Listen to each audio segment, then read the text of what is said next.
That's why the book of Revelation is called the Revelations, because there's two sides to it. Well, it's no Well, S, but Well, what? Yeah, we Revelations. call it sorry. Revelations. But Yeah, there is no S. I'm sorry. I just forced it. Before you're done, I want to show you something about that blotting out the name and the sin. So I'll stop before I close in prayer, and I'll call you up to the mic. well, I don't have to come up. Okay.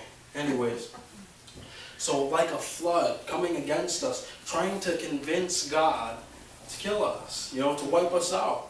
There was a time in the wilderness where God was going to do it. He was going to wipe them out. He said, I'm going to wipe out your people. But you know what was spoken? These aren't my people, God. Not mine. These are your people. And he convinced God.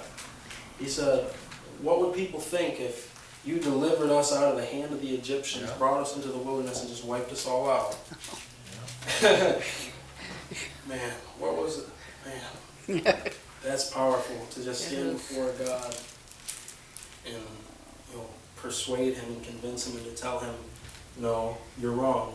If you do this, you're wrong. And he did.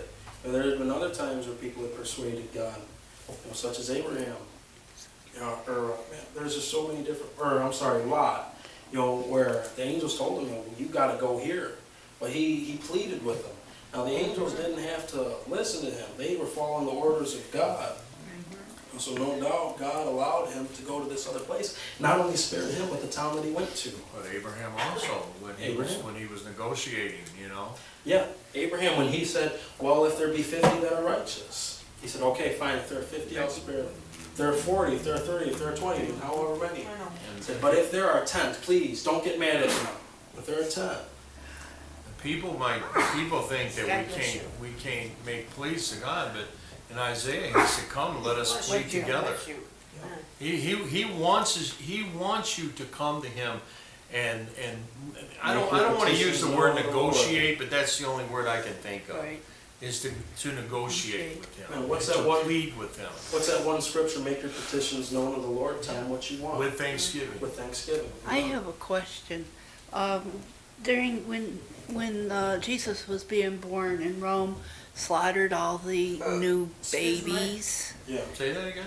When Jesus was born, wasn't it Rome that? Oh, he was born in Bethlehem. That was the prophecy. No, when that he was born in Bethlehem.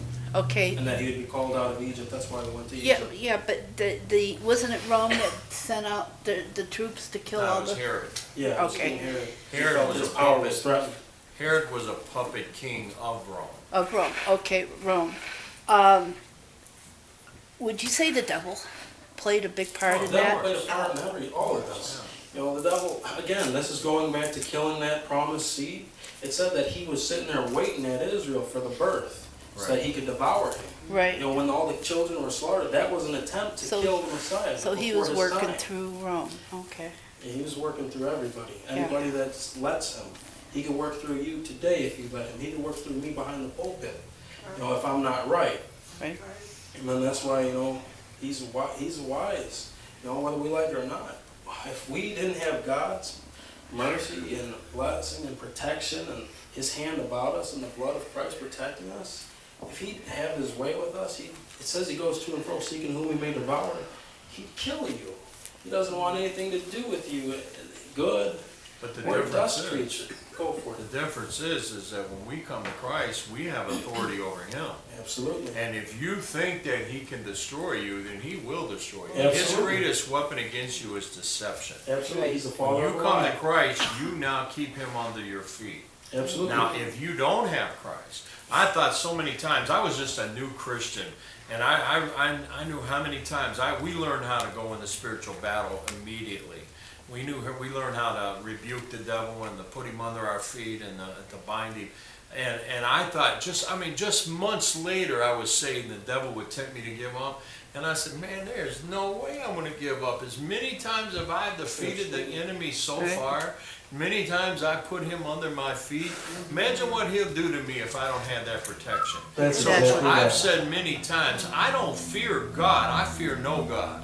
Yeah. You understand? We have a reverence to God, but I don't fear God himself. I fear being outside of his protection. Yes. Ain't that the truth? And that's absolutely right, man. If you shake a dog's cage, you kick a dog's cage a couple times while they're up and you know that they can't get at you, they're gonna get angry at you. They're gonna remember. They're gonna growl, they're gonna snarl. You know what happens when you open that cage and your protection is gone? That dog's gonna attack That you. reminds me of a situation. Amen. Go ahead, Tim. We had a cat, and we had a Dalmatian years ago, and the cat, we kept the dog in the back room and pinned off, and Ann had thrown some leftover pizza to the dog. Well, the cat, he jumped over and was going to take that dog's food. Well, he had a big mistake. 'Cause that dog was a mean dog, and he tore that cat up. And we had, if I remember correctly, so many years ago, we had to take him to the vet and everything. Well, the cat got better. Well, the dog would be in the back tied up to the tree, and the cat knew how far the dog could come. And he would come and he would sit about 2 to 3 feet from where the dog could go, and he'd just sit there and look at him. And that dog would be going crazy, trying to get that cat, and that cat would just sit there like, But that reminds me of a little cartoon. Remember those, the dog that would be chained up? And I forget, I think it was the skunk or something would come and tease that dog all the time. So the dog, the cat, they come up and put a line there. And the dog couldn't go past that line, so the dog wiped it out and put the line back a few feet. Oh, Tom and Jerry, I remember that. Was it Tom and Jerry? Yeah, That's what it was, Tom Yeah, and Jerry. Tom and Jerry. Threw a pie, hit him with a baseball bat. While the dog was barking, he took a block of wood, he held it to the dog's teeth, made a baseball bat, and then cracked him with it. I remember I loved Tom and Jerry. I couldn't remember what cartoon, but Amen, amen. We're talking about Jesus and Tom and Jerry. What are you going to do? So that's a good illustration, though. See, Yeah. as long as you're where you're supposed to be, Absolutely. Right, the devil can't get to you.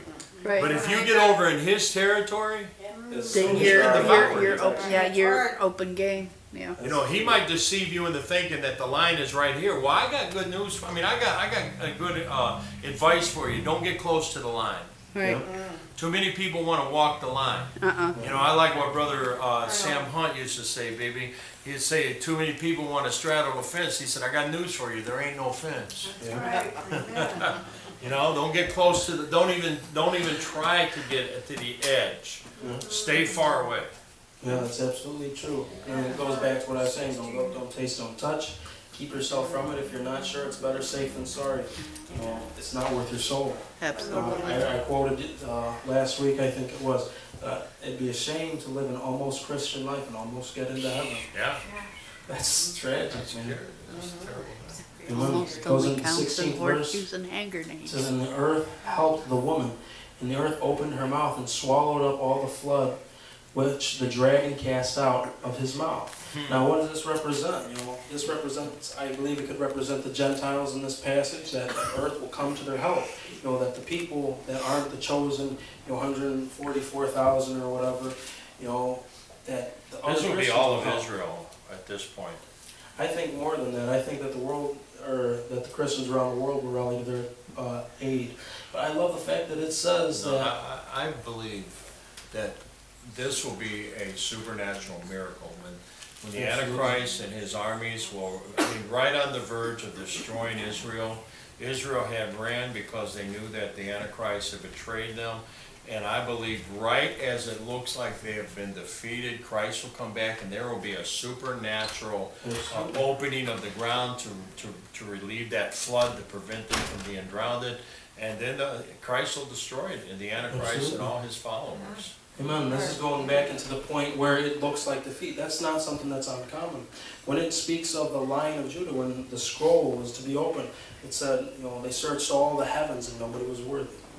All of earth, nobody was worthy. All of beneath the earth, or hell, or Sheol, or whatever you'd like to refer to it, nobody was worthy. But then, behold, here comes the Lion of Judah, the one who is worthy to open the scroll. And it said that he came out as though he was a lamb that were slain. Yeah. Amen. Again, going back to that confusion on the devil's part, where he knew if he could kill the Messiah before his time, that he had won. If he could prevent him from even showing up, he had won. I believe, he didn't really know whether he was to live or die, because he knew if he were to die, he would lose. But I don't know if he understood particularly in what sense he would have to die, because I know that the devil knows the word, he knows the scripture. better than we do. He's been around a lot longer than we have. Amen. He knew the scripture that says whatever is hung on a tree is cursed. Amen. So what better way to kill the Son of God than on a tree? Amen. But it says that